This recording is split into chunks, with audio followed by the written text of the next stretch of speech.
বাড়িতে আনা হয়েছিল মাছ, আর কেউ বলছে টক খাবো, কেউ বলছে ঝাল খাবো। সব মিলে টকের দিকেই বেশি হলো, তাই বেশি দেরি না করে টক করব এটাই ভাবা গেল।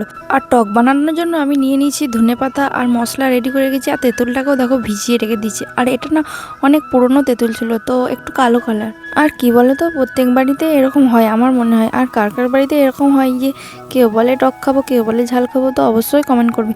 তো বেশি না বকে আমার রান্নার দিকে ফোকাস কর। তারপর আমি মশলাগুলোতে এক এক করে নুন, ঝাল, মশলা সব অ্যাড করে দিলাম, আর গরম মশলাও দিয়ে দিলাম সঙ্গে একটু। তো একটু পানি দিয়ে নিলাম, আর একটু ভালো করে নাড়াচাড়া করে দেখো মশলাটা কত সুন্দর এসছে।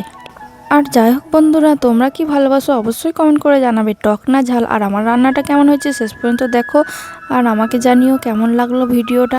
আর সবশেষে আমি ধনেপাতা আর কাঁচা লঙ্কা কুচি দিয়ে তারপরে মাছগুলো এক এক করে দিয়ে দিলাম, আর টকও দিয়ে দিয়েছি।